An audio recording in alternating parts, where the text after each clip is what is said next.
Hello children, welcome to असा education. आज हम ग्रेड 8 हिस्ट्री से chapter 3 ruling the country side इसका एक टॉपिक ले रहे हैं, why the demand for Indian Indigo. इस पूरे चैप्टर का बिल्कुल नया रिवाइज एक्सप्लेनेशन आप हमारे ऐप असा एजुकेशन पर देख सकते हैं। यूट्यूब पर हमने सिर्फ यही टॉपिक अपलोड किया है।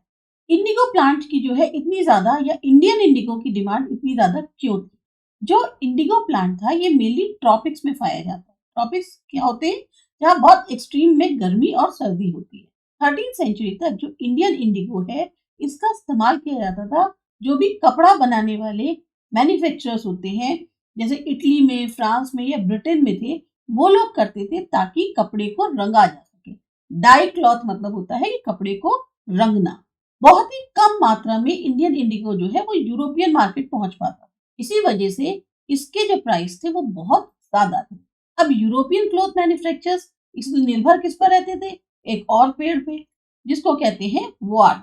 इससे वो जो है वायलेट और ब्लू कलर के डाइस बनाते थे, क्योंकि ये जो पौधा है टेम्परेट जोन का है, ना बहुत ज्यादा सर्दी ना बहुत ज्यादा गर्मी, इसलिए ये बहुत आसानी से अवेलेबल होता था यूरोप में। इसको मेनली उगाया जाता था नॉर्दर्न इटली, सदर्न फ्रांस और कुछ हिस्से जो जर्मनी और ब्रिटेन के हैं वहां पर।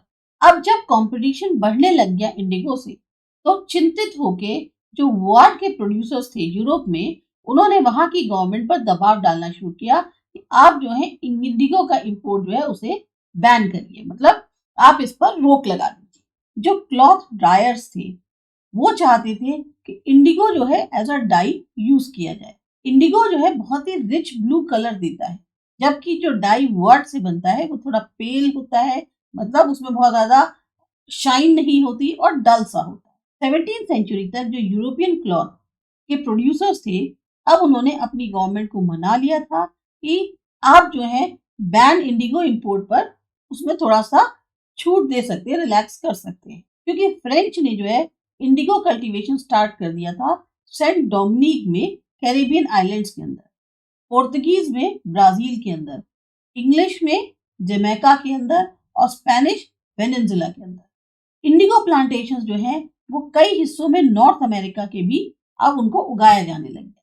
फिर यहाँ वर्ड आता है प्लांटेशंस। इसका मतलब हुआ एक बहुत बड़ा फार्म जिसको कि प्लांटर ऑपरेट कर रहे होते हैं, जिसमें कई सारी फोर्स्ड लेबर काम कर रही होती है, कई तरीके की। प्लांटेशन बेसिकली जुड़े होते हैं जिन्हें हम बागान कहते हैं। ये प्रोडक्शन जो है जनरली यहाँ पर coffee, sugar cane, tobacco, tea या कॉटन का होता है। एंड तक आते आते 18th सेंचुरी की जो डिमांड थी इंडियन इंडिगो की वो और बढ़ गई। अब ब्रिटेन जो था वहां पर इंडस्ट्रियलाइजेशन शुरू हो गया और उसका जो कॉटन प्रोडक्शन था वो बहुत तेजी से बढ़ने लगा, जिसमें कॉटन के लिए या जो कपड़ा है उसको रंगने के लिए डाइस की जरूरत होने लगी। उसकी नई डिमांड खड़ी हो गई।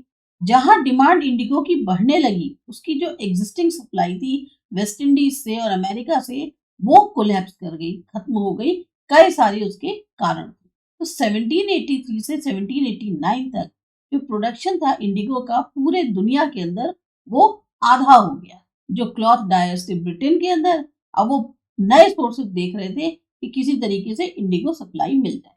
अब ये जो इंडिगो है ये कहाँ से हासिल किया जा सकता है? ये जो टॉपिक है, हमने सिर्फ एक टॉपिक अपलोड किया है कि डिमांड क्यों थी इंडियन इंडिगो की।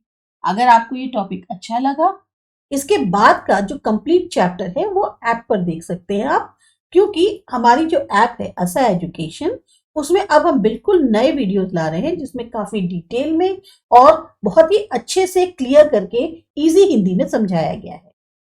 अगर आपको लगता है कि आपको उसमें कोई डाउट है, कोई क्वेरी है, तो आप जो है डायरेक्ट मैसेज करके उसका उसी टाइम पर आंसर ले सकते हैं। इसके अलावा उसमें पूरी नई तरीके से सॉल्व एक्सरसाइजेज हैं और साथ ही साथ एक्सप्लेनेशंस हैं, समरीज हैं, जो आपको और सब्जेक्ट्स की भी उसमें मिल जाएगी। तो पूरा चैप्टर जो है कंप्लीट देखने के लिए या कंप्लीट उसको लर्न करने के लिए असा एजुकेशन ऐप को जरूर डाउनलोड कीजिए।